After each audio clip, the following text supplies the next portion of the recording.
The battlefield was silent after the clash ended, only the smoke rising from scorched ground, and the broken husks of ships spoke of the violence that had passed through this place.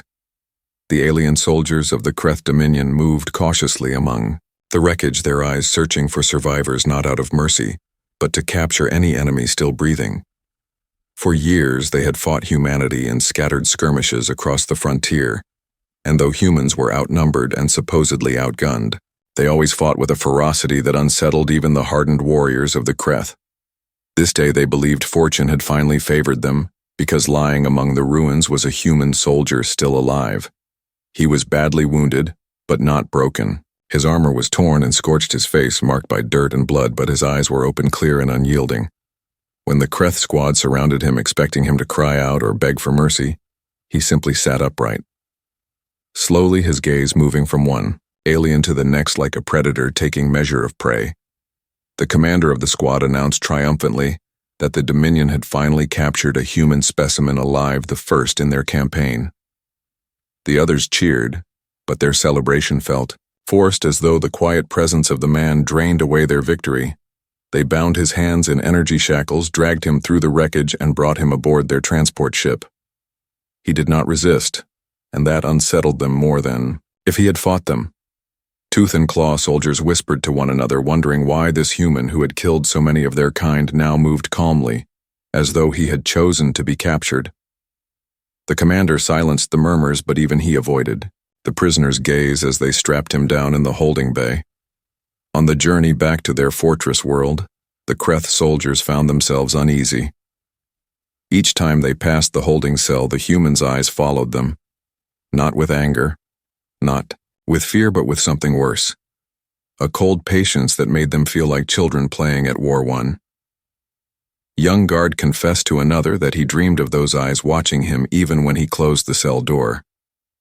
The older guard told him to stay quiet, but later admitted he too felt a shadow crawling under his scales when near the human. When the ship landed, the captive was marched through the corridors of the Kreth citadel. Chains clinked at his wrists and ankles, but he walked tall. His posture unbent. Crowds of Kreth soldiers and officials gathered to see him. Many laughed, boasting that humanity's legend was over, that their enemy was at last in chains. Yet their laughter faltered as the soldier stood in the center of the hall, silent, his eyes unblinking. He did not curse them. He did not plead. He simply stared, as though memorizing each of their faces and their weaknesses. The boasting grew quiet until the chamber was filled only with the sound of his breathing, steady and unhurried. The high command of the Dominion saw his capture as a triumph. They ordered immediate interrogation to learn the secrets of human endurance, strategy, and weapons. A team of specialists was brought in, translators and interrogators who had broken prisoners from dozens of species. They expected screams, defiance, perhaps violence. What they found instead was silence. The soldier answered no questions, even when machines prodded his mind with waves designed to unravel thought. He remained, calm, eyes closed or fixed on the walls, as though already planning his escape or perhaps something worse. The interrogators left the chamber one by one, shaken though they tried to hide it. They told their commanders the human was impossible to break. Meanwhile, rumors spread among the lower soldiers. Some claimed the human could see into their dreams. Others said he was sending signals back to his people by some hidden device. Even the most rational officers admitted unease. The prisoner never needed to move to command attention. His stillness carried more threat than a blade at the throat. The Dominion had captured many enemies before, but none who seemed to capture them in return. In the quiet of his cell, the soldier remained a figure of dread. His chains glowed faintly, his uniform tattered, yet he carried himself like a conqueror brought here to inspect the weak. The Kreth began to wonder if they had made a mistake. If this was truly a victory, then why did it feel like defeat? Why did it feel as though by taking him alive they had invited something into their fortress that would undo them from within? The first night passed in tense silence.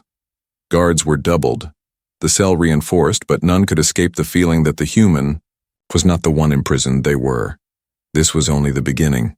The Kreth commanders wasted no time in escalating their attempts to break the human prisoner.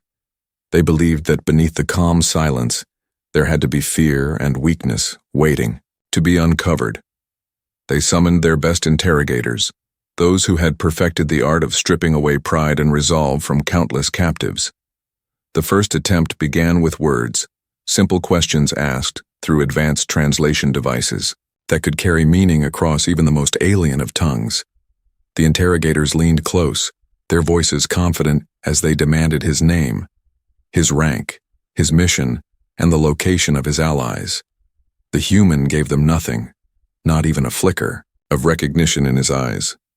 He sat still, his chains humming faintly while the silence stretched longer and longer, until the aliens themselves began to falter and lose rhythm in their questioning. Frustration grew, and methods hardened. They changed, tactics using psychological pressure. The room was filled with images designed to provoke despair, sounds crafted to gnaw at the mind, but the human remained calm as though he were merely resting in a quiet chamber rather than enduring carefully engineered torment. When they increased the intensity, adding pulses of pain meant to bypass physical resistance, his breathing did not change. He simply looked at them one by one, and his stare cut deeper than any weapon. His eyes seemed to ask, "What will you try next? What will you reveal about yourselves while you believe you are dissecting me?" Days passed and the alien high command grew restless. They had expected results quickly. Instead, their interrogators reported an impossible wall that no tactic could penetrate. One telepath insisted on being allowed to probe the human mind directly, certain that no creature could resist the Dominion's psychic reach. The telepath entered the cell with arrogance. His hands glowed as he reached out, tendrils of thought wrapping around the soldier's consciousness. Moments later, he staggered backward, clutching his skull. His voice broke as he shouted that the human mind was like a storm, unyielding, unpredictable, filled with images that clawed back at him. He swore he saw battlefields, oceans of fire, and endless defiance. He never entered the chamber again. The failure of the telepath spread through the fortress like wildfire. Soldiers whispered in the mess halls, speaking of the prisoner, as if he were more than a man. Some said his silence was a weapon, a force that eroded courage. Others believed he was sending invisible signals to his people using nothing but thought. A few swore that when they walked past his cell they could feel their hearts quicken and their scales prickle as though danger itself radiated from the human. Meanwhile, the prisoner did not speak a word. His meals were delivered untouched at times, or consumed slowly without complaint. He spent his hours watching, studying the guards who rotated through duty. He memorized their steps, their gestures, their voices. He never tested his chains, never rattled the bindings. Instead, he behaved as though he had chosen this place, as though it was his decision to sit. Among them, the Kreth, who had once paraded him proudly through their halls, now avoided the corridors near his cell, fearing to meet those eyes that saw too much. The commander, who had first captured him, began to feel the weight of unease. He visited the cell hoping to regain his sense of triumph. He spoke at length about the glory of the Dominion, the strength of the Kreth fleets, the hopelessness of human resistance. The soldier listened in silence, and when the commander demanded a response, the human tilted his head slightly, almost as if amused. That subtle gesture cut the commander deeper than any insult. It told him that his words carried no power, that his enemy regarded him as irrelevant. As the days turned into weeks, the atmosphere within the fortress shifted. The guards grew tense, arguments broke out among officers, and whispers of dread moved through the ranks. The Dominion had believed they had captured proof of human weakness. Instead, they found themselves unraveling piece by piece before the presence of one man. He had not raised a weapon since the day he was taken, yet already he was conquering them without lifting a finger. The Kreth did not know it yet, but the balance of fear had begun to tip.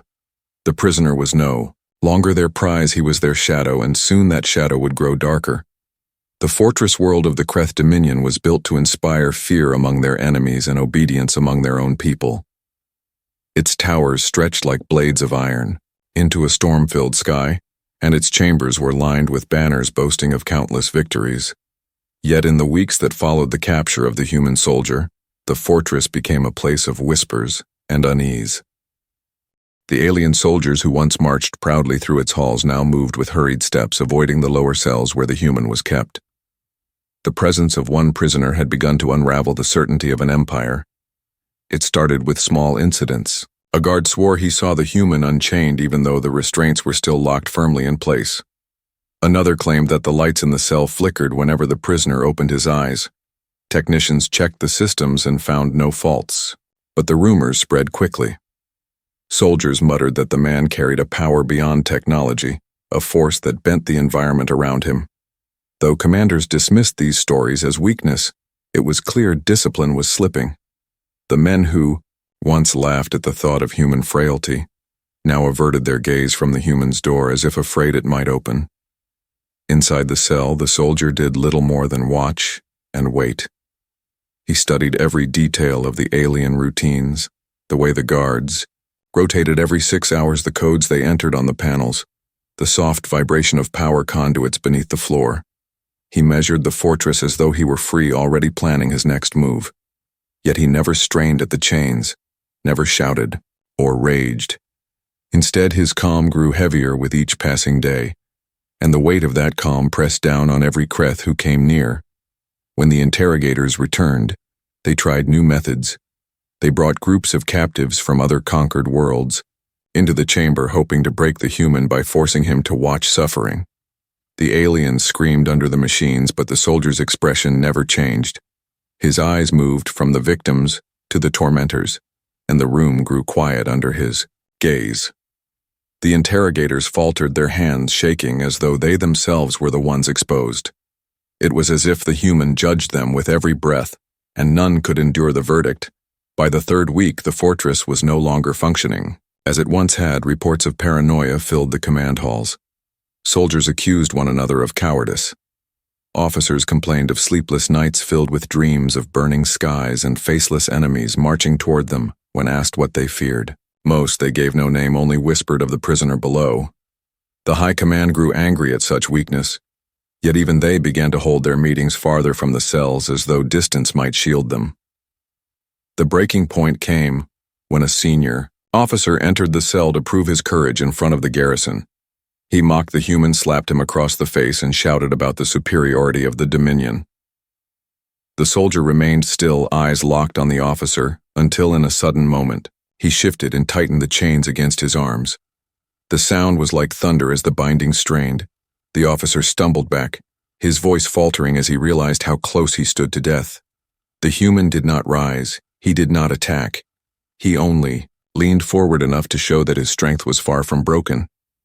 The officer fled from the chamber, his pride in tatters, and the garrison whispered of the day the prisoner had shown his teeth.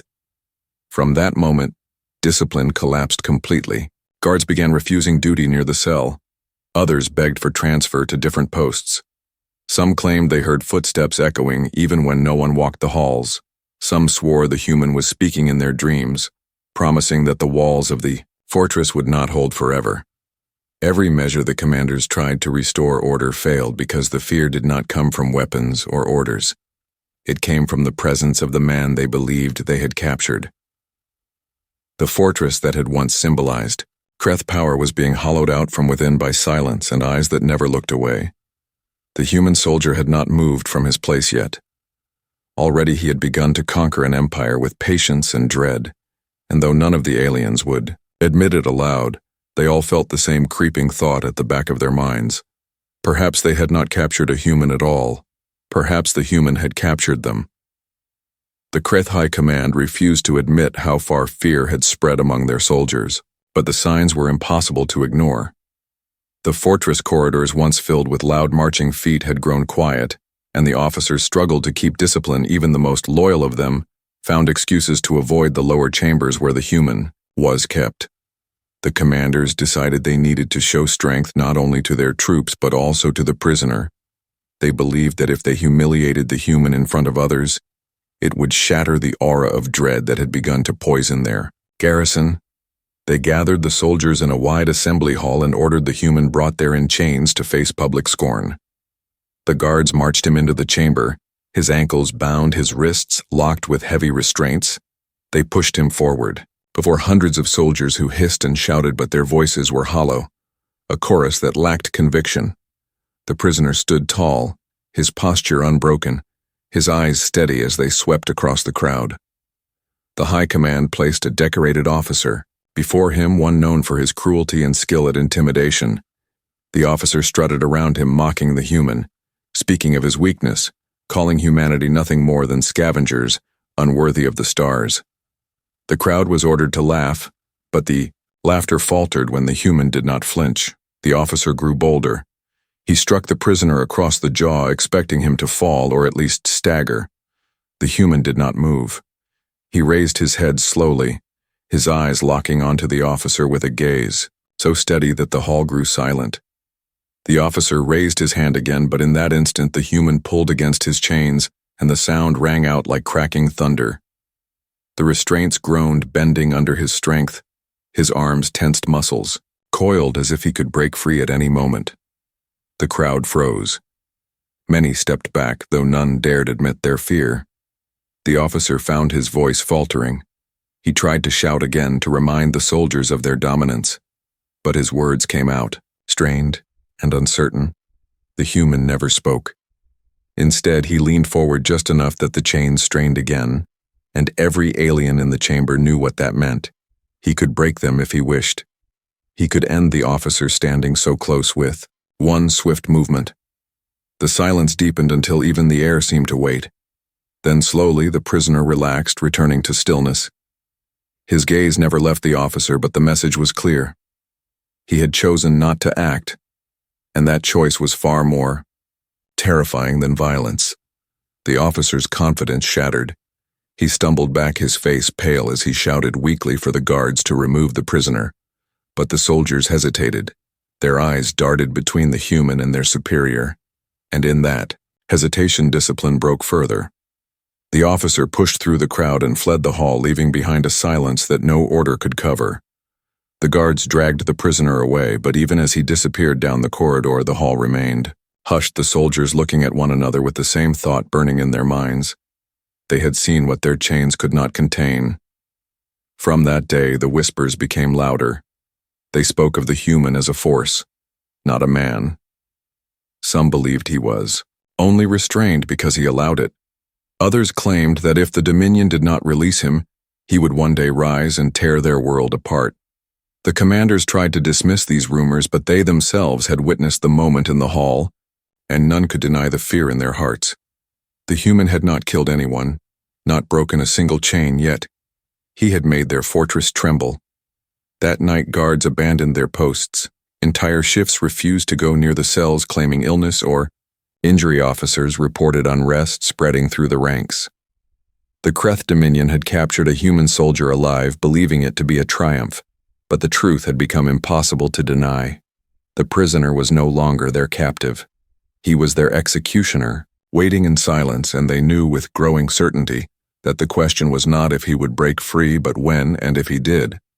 The Dominion itself might fall with the sound of those chains snapping. The Kreth High Council gathered in the fortress, war chamber, their voices sharp with panic, though they tried to hide it. Behind them, the banners of conquest hung heavy, but the weight of their past victories seemed hollow now. For weeks they had struggled to control their soldiers and keep order, but the fear of the human prisoner had grown too strong. Reports came from every level of the garrison. Guards abandoned duty, officers quarreled openly, and entire squads requested transfers away from the fortress. The fortress was still intact, the human was still in chains. Yet the Dominion's grip on its own people was slipping, as if held together by threads of sand. The council demanded solutions. Some argued for execution, claiming that killing the human would end the whispers. Others protested, saying that his death might unleash something worse, that humanity would retaliate in ways the Dominion could not predict. A few suggested releasing him quietly, but even they knew that once word spread, the galaxy would see it as weakness. The human had become more than a prisoner. He had become a shadow draped across their empire, a living reminder that their power was fragile when placed against his silence. In the cells below, the man remained unchanged. He ate little, spoke nothing, and only watched. Those who entered the chamber came out shaken, their scales pale, their hands trembling. Some reported hearing sounds that were not there, heartbeats pounding like drums, footsteps echoing in empty corridors. One guard claimed the prisoner, smiled at him, though no one else had ever seen such an expression. The guard resigned his post that same night, unable to endure the thought of seeing those eyes again. The breaking point came when riots began within the lower barracks. Soldiers fought one another, some accusing their comrades of plotting to free the human, others screaming that keeping him captive was dooming them all. Weapons were drawn before. Officers forced them apart, but the damage was done. The Dominion could crush external enemies with fleets and firepower, but they could not silence the fear born from one man in chains. The Council decided to appeal to the Galactic Council of Allied Species. They sent messages begging for advice and support, warning that the human represented an existential threat. They described his silence as a weapon, his presence as poison, spreading through their ranks. The other species were skeptical at first, but as the days passed and the messages became more desperate, they too began to feel the chill of unease. If the mighty Kreth Dominion could be undone by a single human, what hope did the rest of them have? The council convened again under heavy guard. The fortress felt more like a prison of its own, with commanders locking doors and watching shadows on the walls. Some argued again for execution, but none dared give the order themselves. The thought of walking into the cell, raising a weapon and facing those calm, unblinking eyes filled even the most ruthless among them with terror. They could kill countless enemies on the battlefield, yet none of them wanted to be the one who tried to end the life of the prisoner. Finally, the ITI Council came to a choice born of desperation. They would send word to humanity themselves, not with threats or demands, but with pleas. They would beg the humans to take back their soldier. They no longer cared about appearing weak to the galaxy. They cared only about survival. Already their soldiers muttered of desertion and rebellion. Already the fortress was more dangerous from within than from any outside attack. The prisoner was not just a human anymore. He was a storm, waiting to break, and the Kreth Dominion wanted nothing more than to hand that storm back to where it had come from. Across the halls of the fortress, soldiers whispered that the end was near. They did not know what decision the High Command had reached, but they could feel it in the air. The Dominion had captured a human soldier, and now they were the ones trapped. The man in chains had conquered them without lifting a weapon, and soon the galaxy would learn that the Dominion itself was begging for release. The plea from the Kreth Dominion to humanity was unlike anything the galaxy had ever seen. Before it was sent, the High Council argued for hours over how to word it. Some wanted to demand a trade to disguise their fear, while others insisted that only full surrender of the prisoner would free them from the terror growing inside their walls. In the end, desperation won. They wrote the message with shaking hands, addressing it not as victors, but as supplicants begging humanity to reclaim their soldier. The words dripped with humiliation, yet even the most prideful among them knew that survival meant bowing to the very species they had sworn to dominate. The message was carried across the stars by priority channels, bypassing the usual bluster of diplomacy. It was received by human fleets stationed at the edge of contested space. The officers who read it were silent for a long moment as the reality sank in. The Kreth Dominion was not offering a prisoner exchange or negotiation. They were begging, trembling in their words, for the humans to take one man back to Earth. The human admirals convened quickly, and when they studied the text of the message, grim smiles spread across their faces. The strategy had worked better than they had imagined. Their soldier had done exactly what he was meant to do. When the humans agreed to retrieve him, they did not send a massive fleet, nor did they send threats. Instead, a single formation of warships advanced calmly into Kreth space. They moved, with precision, their hulls gleaming with quiet menace. Every Kreth sensor operator who watched their approach felt a tightening in their chest, for the humans did not come with fire or fury. They came with silence, the same silence their prisoner carried, and it was enough to make the Dominion tremble. The warships descended upon the fortress world, not with bombardment, but with a demand. Send him back without delay or face what comes next. The Kreth High Command needed no second warning. They rushed to comply. Guards escorted the prisoner through the halls, but none dared meet his eyes. They avoided looking at him as though a single glance might unmake them. The once proud officers lowered their heads when they passed him. Each step he took echoed like judgment in the corridors of their citadel. In the hangar, the human warships waited, their weapons powered but quiet. The prisoner was led down the ramp to the landing zone, and there he finally stopped. His chains glowed faintly in the dim light. The Kreth commander of the fortress stepped forward, hands trembling as he presented the key to unlock the restraints. His voice cracked as he spoke, telling the humans that he was theirs again, begging them to remove him from Kreth soil as quickly as possible. The soldiers standing nearby shifted uneasily, their weapons clutched not in defiance but in fear that the human might turn and decide to stay. The restraints fell away with a hiss, and the human rolled his shoulders as, though testing muscles that had never been weakened, he looked at the Kreth commander not with hatred, not with anger, but with the same calm that had haunted them since his capture. That look alone forced the commander to step back. He wanted nothing more than to flee, but duty kept his boots planted to the floor. Humanity's officers stepped forward, then saluted their soldier as he walked past them, free once again. The Kreth watched with dread and relief mingling in their throats. They had expected to celebrate his removal, but instead it felt like Judgment Day had come and gone, leaving them hollow. As the human boarded his ship, the Kreth High Command collapsed into arguments. Some shouted that their empire had been humiliated, others whispered that they had survived only by mercy. But none could deny that the prisoner had conquered them in ways they had never imagined. Their fortress was still standing, their fleets untouched. Yet their pride, their certainty, their very belief in their own strength had been shattered by the presence of a single man in chains. The human fleet lifted off, leaving the fortress behind. As the warships vanished into the stars, the Kreth soldiers looked at one another with haunted eyes. They all knew that something fundamental had changed. The Dominion had not just surrendered a prisoner. They had surrendered their illusion of dominance. They had begged their enemy to take back one of their own, and in doing so, they revealed to the galaxy that humanity was far more dangerous than any weapon. Humanity had shown that they could win wars without firing a single shot, simply by letting their enemies fear themselves. For the Kreth, the fortress no longer felt like a symbol of power. It felt like a tomb, a place where they had been forced to kneel before the very species they thought to conquer. They whispered that the human had left, but his shadow still lingered, and some feared that shadow would never fade. The return of the soldier was not a quiet affair among his own people.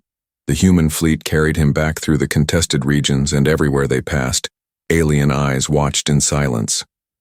The story had already spread across the networks. The mighty Kreth Dominion had captured a human soldier alive only to beg for his return.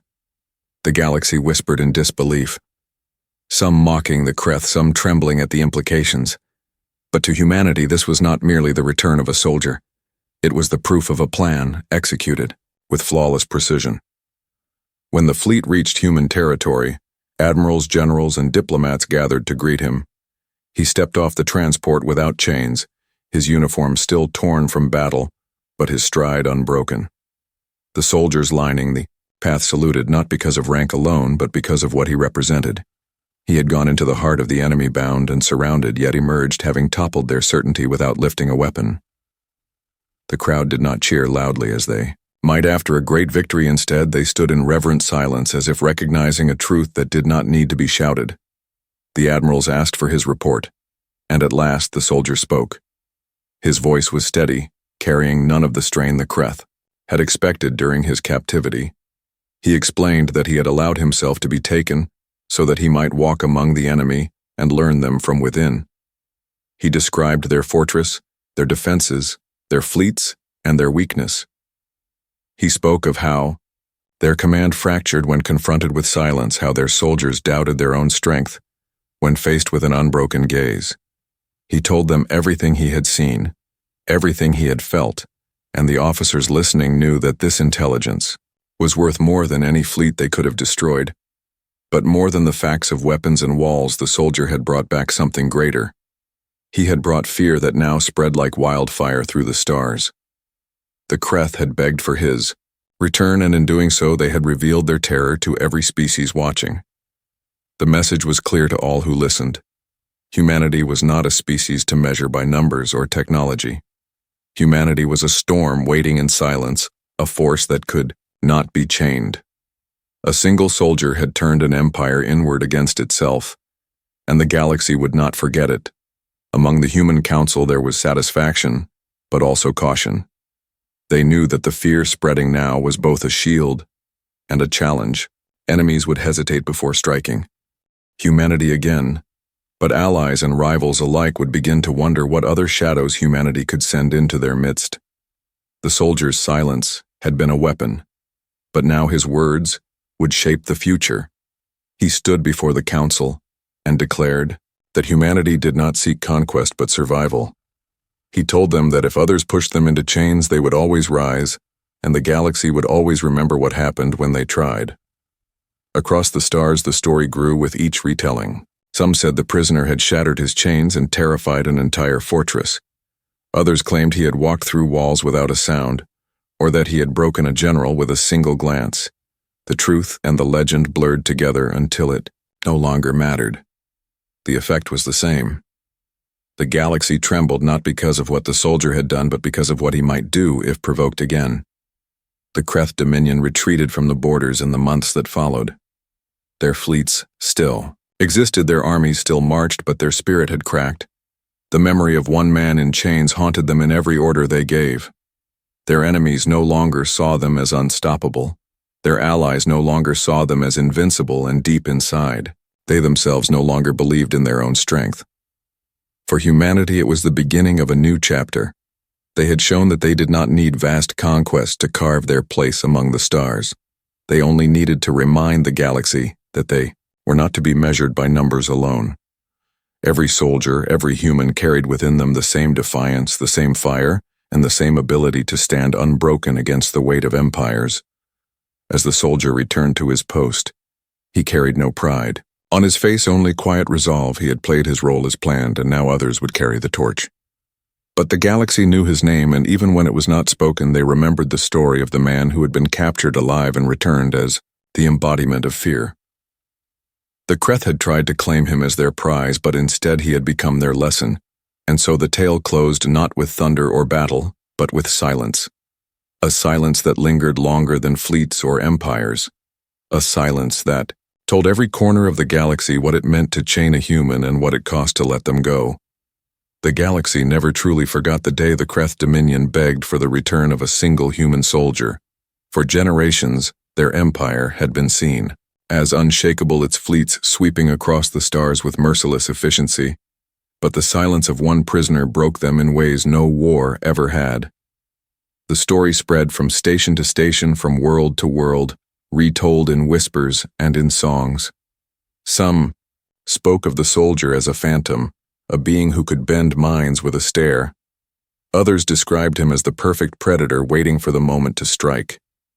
The truth mattered little because legends hold their own power, and this legend carried the weight of human defiance in the halls of the Dominion.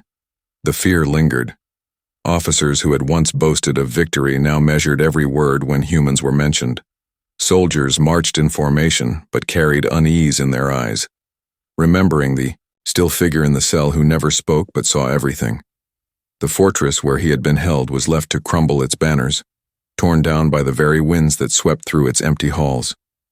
No Kreth wanted to live in the place where their pride had died. They abandoned it to rust as a monument to their failure. For humanity, the return of the soldier was not celebrated with parades, but with solemn respect. He was not seen as a hero for glory, but as proof of what it meant to endure. He returned to duty quietly, his report studied by admirals and generals who knew they had gained more than intelligence. They had gained the fear of their enemies as a shield, and the respect of their own people as a foundation. Humanity had shown that strength was not only in weapons or numbers, but in the will to remain unbroken. Even in chains, other species began to treat humans with caution. Some sought alliances, believing that to stand with Earth was safer than to stand against it. Others watched with suspicion, fearing that humans might unleash such unshakable resolve against them one day. But all understood one truth: a human could not be tamed, a human could not be silenced, a human could not be broken without cost. The soldier himself faded back. Into the ranks, he never spoke of his time in the fortress beyond the details required for strategy.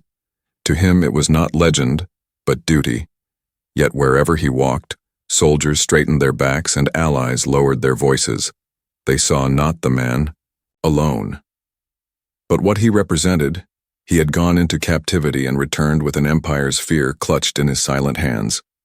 Years later, when tales of the war were told around fires on distant colonies, or in the academies where young recruits trained, the story of the captured soldier was always given its place.